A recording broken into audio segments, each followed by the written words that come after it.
I'd like to introduce the groom, Simon Southgate.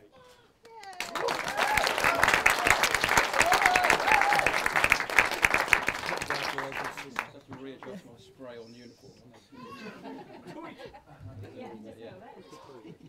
Okay, so this is quite possible. It's the first time that I've been able to speak on behalf of my beautiful wife and I. So it is the first time. There's a possibility it could be the last time. We'll see how it goes. First of all, I treat it like any sort of man would. If the first time I cleaned the house that we moved into last year, I did a pretty bad job, and subsequently I've never done it since. So you know, as every man knows, if you don't want to do something, do it bad the first time, and then they'll generally. Let's try. We're doing it more now.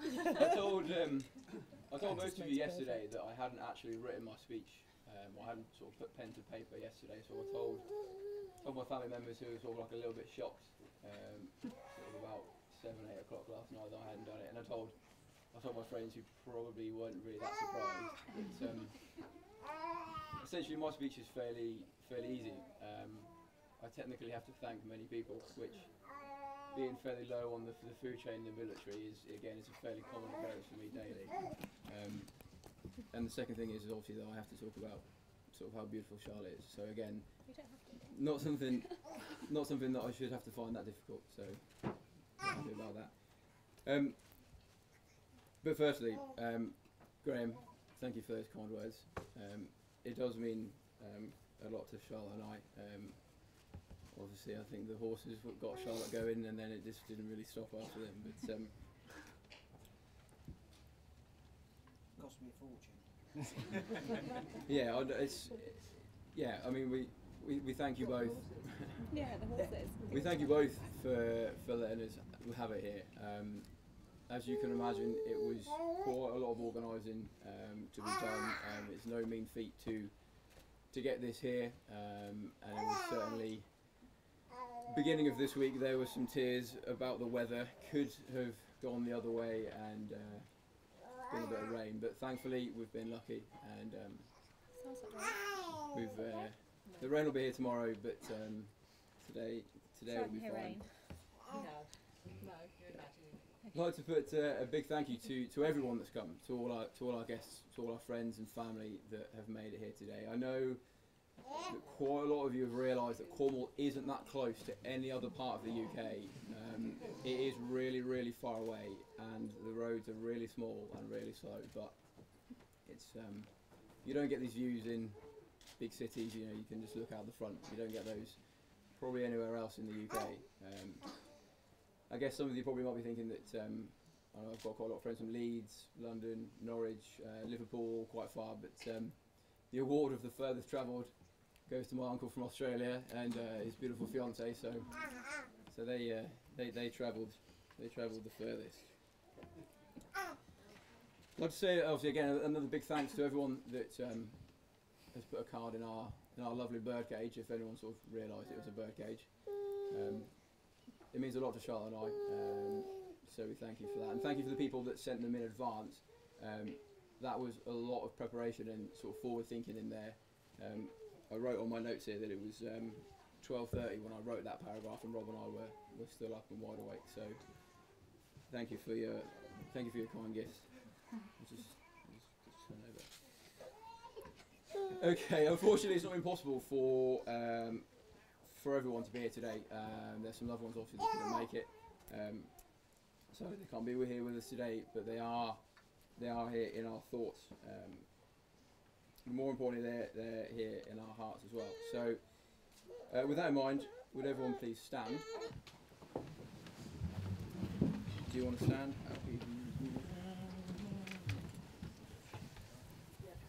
Yeah.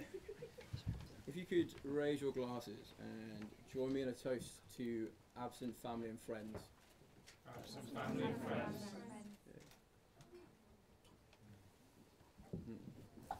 That's great. No, please be seated. I won't. It's not a game of musical chairs. I won't have you up and down too much. It's okay. Yeah, I want to say thanks to Dan and Graham, and also to Adam and Louise for welcoming me into your family. It's, as Graham sort of alleviated, it was quite quick that Charlotte and I met, engaged within say like 6 weeks, had a house and wedding planning all within a year, and then sort of 18 months later well, everyone is here. So it's been really easy because it's been you've sort of welcomed me with open arms. So I thank you both for that. And obviously we've probably seen me around for quite a bit longer now. I should think. Yeah, thanks to my mum and dad, who I love very much and very inspirational to me. I'd like to think, sort of over the last few years, I've been proud, and I'm not quite sure. A couple of years ago, maybe 2010, some of you that knew me, whether or not they'd see me getting married a couple of years later. But Rob might probably enlighten you to my earlier years before I had Charlotte. Yeah, I'd like to thank. No. Obviously, clearly, Charlotte is, or my wife, I should say, is quite clearly the most beautiful woman. No offence, obviously, to anybody in here, but Charlotte is the most beautiful woman in here. In your eyes. In everyone's eyes, I would imagine. But there are two others in here, well, three including four. But is our bridesmaids, Lou and Katie. We thank you very much for all your help that you've done for us. Also, on the same token, I'd like to thank Adam, Usher, and Neil, our other usher as well. Thank you very much for your help. And for them, I'd like you all to stand if you could, please.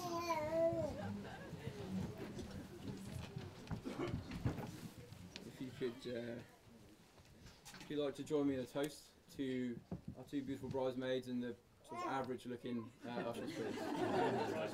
Bridesmaids and ushers. The help. Mm. Yeah.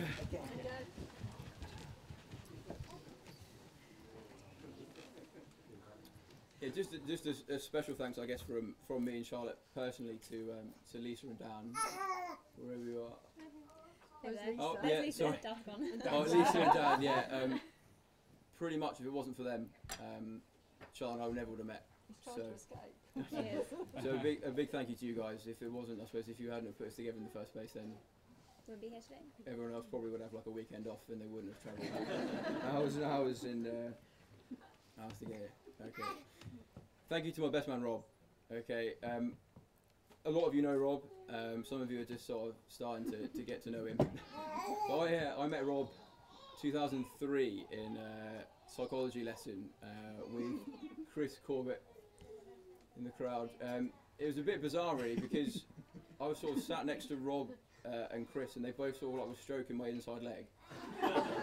which if you don't know somebody and you're at a new school and you're quite young and naive and stuff, you can sort of like wonder what's going on. But for those of you that know Rob, obviously will realise that that's not that strange, which is potentially maybe a bit more strange than it's not strange, but do you want me to leave?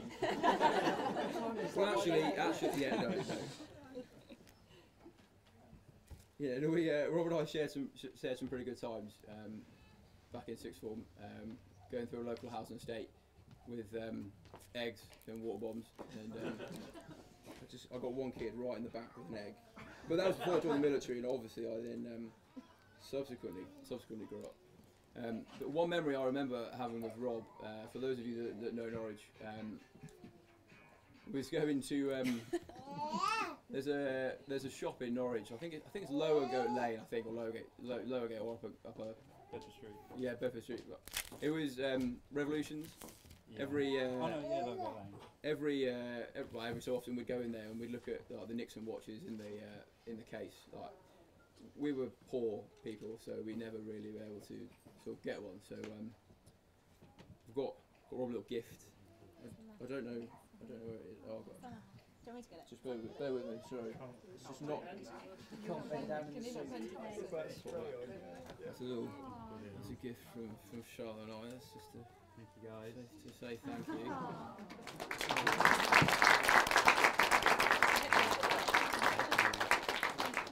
if you are, For the stuff we've got. if you are, really nice. if you are sitting next to Rob Layer and you don't know him and he does touch you, it is okay.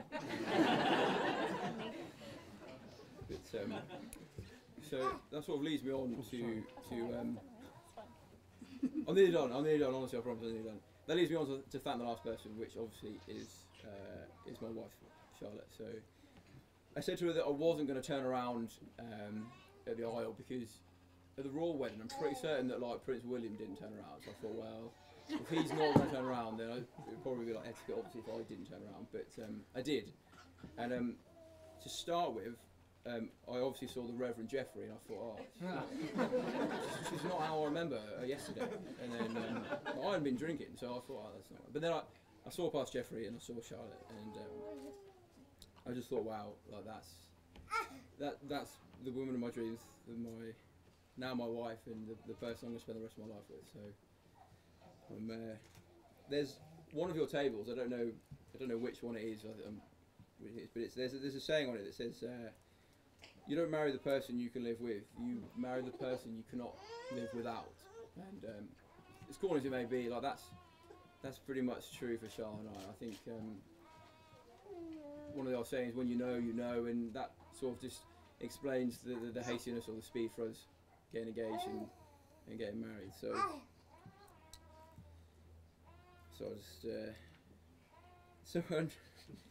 but basically, I will, if I can, I will have you standing and get you to raise your glasses for the last time for my speech, slowly.